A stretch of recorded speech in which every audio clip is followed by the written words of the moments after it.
You are live. Well, look at that. Okay, so welcome everybody.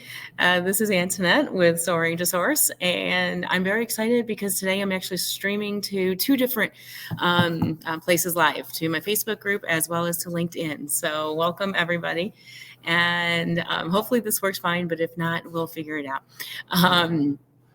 And I'll just post the video afterwards. So anyhow, gosh, where am I?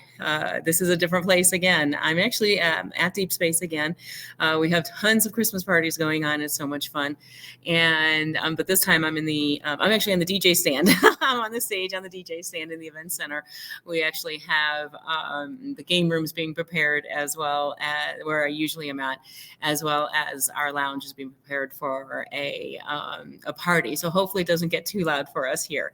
So today what we are going to talk about is heart rate variability. I'm very excited. I love talking about the heart. I love talking about heart math and everything that they offer to help you out. So as I was writing this up, though, I did realize that this is more of a two-part series. It was too long for me to do in just one session. So so I have split it up this week and next week. And so let's go ahead and talk about this now. One of the things that I posted, at least in the Facebook group, was about the metronome and whether your heart rate is supposed to kind of beat, consistently like a metronome would do. And I don't think I got any answers to that, but that's okay. So we'll get to that answer here in a little bit, actually. So. But let's kind of talk about the what heart rate variability really is, and let's first talk about the heart rate, though, because the heart rate is when you're kind of over here and you're taking you're counting for 15 seconds, multiplying times 4, and coming up with your beats per minute. And let's say for simplicity purposes, it's 60 beats per minute. Does that mean that there's between every single heartbeat there's a second? So, this heartbeat happens, and then exactly 1 second later, this heartbeat happens, and then exactly 1 second later, this heartbeat happens. Is that what's going on? That's like a metronome. Or is there a little bit of variability in there? And how much variability should there be in there? And so, I also posted this week something that showed, like maybe 0.7 seconds. And then between the next two heartbeats, it was 0.8 seconds. And then between the next two is maybe 1.2 seconds. So, what is that heart rate variability? Is the time that's between those heartbeats that we're talking about, to put it in simplistic terms. So, one of the things that we need to understand before we really get into this is homeostasis. And I'm going to just give you a definition today and a little bit of an example, and then we're really going to go into it next week. So homeostasis, I'm going to give you the definition. I know I posted it, but the definition is a little bit longer, so I'm going to go through the whole definition here. Britannica defines this as any self-regulating process by which biological systems tend to maintain stability while adjusting conditions that are optimal for survival. If homeostasis is successful, life continues. If unsuccessful, disaster or death occurs. So homeostasis is very important. And I want to put this in the example of temperatures. Your internal body needs to be approximately 98.6. And your body will do everything it can to keep it within this homeostasis marker. So let's say, cold temperatures. I walked out this morning to a wonderful 10 degrees. It was so much fun.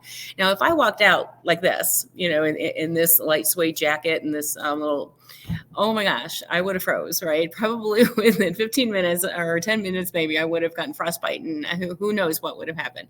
So, of course, I'm not going to do that to my body. I am going to help my body to stay in that homeostasis position that it needs to stay in when it comes to temperature. So what am I going to do? I bundle up, right? Huge. I had 2 or 3 layers on me before I walked out of that house this morning. Sorry. I don't know why that went off, but you know what? I'm going to put that on mute just in case Deep Space decides to call me like it did that other time. Okay. So what is the, so I want you to keep homeostasis in mind, because that is very important. And it's also very important that we help our body when there are extreme things going on. So, So we did talk about the variability that's happens between the heartbeats, right? And what is that variability really telling us? Well, what that's telling us is how well balanced our autonomic nervous system is. The autonomic nervous system is the unconscious things that are going on in your body that you don't have to pay attention to, like your heartbeat, like breathing, digestion, those type of things you don't need to concentrate on and tell your body to do it. It automatically does it, and that's your autonomic nervous system doing that for you. There's two branches, the sympathetic and the parasympathetic. So the sympathetic is the fight or flight, and the parasympathetic is the rest and digest. And I think I had another little post on that this week too. So, so we see how we're kind of tying all this together in a nice little package. All right. So low heart rate variability, that's what we're going to talk about this week. Next week, we are going to talk about high heart rate variability. But for the low side, what is happening is either the sympathetic or the parasympathetic is dominating. So if the sympathetic is dominating, that's the fight or flight. That means you're being chased by a lion, or maybe your boss is yelling at you, or you could be very fatigued. That'll cause you to go into sympathetic. And the other thing that will cause you to go into it is dehydration. So please keep up with your water intake. And because you don't want something as simple as being able to take a drink of water, get you into sympathetic. So go ahead and drink your water. The parasympathetic side, the rest and digest, people think, oh, well, wouldn't that be the best position to be in? And the parasympathetic side is not supposed to dominate, though. What it's supposed to do is it's supposed to bring you back to homeostasis after you've been in a stressful situation. So when the parasympathetic side is dominating, what that means is, well, it could mean that you're sick. So, and your body's recovering. Now, if that's happening, then it's what it is. But if you're not sick, then you're probably not feeling motivated. You're lethargic. You're feeling a little bit depressed. That's an indication that your parasympathetic side is completely on. And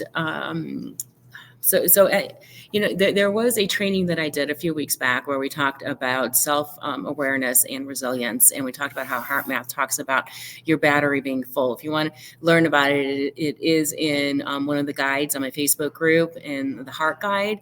And it talks about this depletion of the battery. So when you're angry and frustrated and sad and bored, you are depleting your battery. And so when you get into a stressful situation and your battery is completely depleted, you really you don't have the ability to handle that situation very well. So, that's when you're going to strike out in rage. And that's when, you could also take it internally and beat yourself up. You could say something to somebody that you don't want to. So, we covered all of that already, but that is what's going on when you have either the sympathetic or the parasympathetic side completely on. One thing that I do want to do is I want to show this to you. I have a cute little, it's when, let's pretend we're driving a car. We're just going to do a little scenario here. Okay. So we're going to pretend that we're driving a car. And if we're driving the car and we just take that gas pedal and we put that gas pedal all the way down, and we're just driving and we're driving and we're driving and we're not going to let up for anything. And then when that curve comes along, we're going to get into an accident because we're not letting up. All right. And so if you think about the other side, if you've got that brake all the way on, you're not going anywhere. So why are you even in the car? So if you think about this as the body, when you think about the body, the sympathetic side, if it's completely on and you're going and you don't care what comes up, and then all of a sudden a curve comes or a stressor comes, you're not going to be able to handle that stress very well, and you can get sick. Okay. I think a lot of us have read that a lot of illnesses today are caused by stress, stress-related illnesses. So, and that's what's going on, is your body is constantly in this sympathetic mode. But think about it when the brake is constantly on. If your brake is constantly on, that means you're not going anywhere. You're waking up and it's the same day every day. Kind of like Groundhog Day, right? So that's kind of depressing, and that's not a good thing either. So just like And so if you think about it, one thing that I want to say first is um, when someone has had a lot of trauma, when if they have PTSD, if they're in chronic stress, a lot of times what's going on is the sympathetic is completely on for a while and they're pedal to the metal, and then something happens, and then poof, and then the parasympathetic comes on, and now they're completely depressed and they're lethargic. They don't want to do anything, and then all of a sudden something happens, and they're pedal to the metal again, and they're going again. So when that's happening, think about it. And I kind of showed you, what's happening with the car.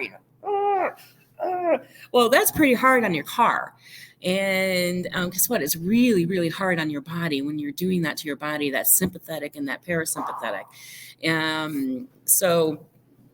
This is when the serious illness, comes to play, comes in effect. So, anyhow, let's see, I have this little saying, I liked it. Either pedal to the metal and full brake on is the car, or the body, full stress mode and full depressed mode. So that's when your heart rate variability is low. That's what it's telling us, is that you're doing this, these extremes, and one side is constantly dominating for a period of time, and it's very, very stressful on your body. So next up, you probably now kind of get the idea that low heart rate variability is not a good idea, and high heart rate variability is. So next week we are going to talk about high heart rate variability. We're also going to talk about heart coherence. That is really important, and it has a lot to do with the heart rate variability. And we're also going to discuss next steps. So I hope this came through okay, and I'll find out in just a few minutes when I go over to Facebook and LinkedIn to see that the video came across. So anyhow, you guys have a wonderful week, and we'll talk to you again next week. Thank you so much for joining.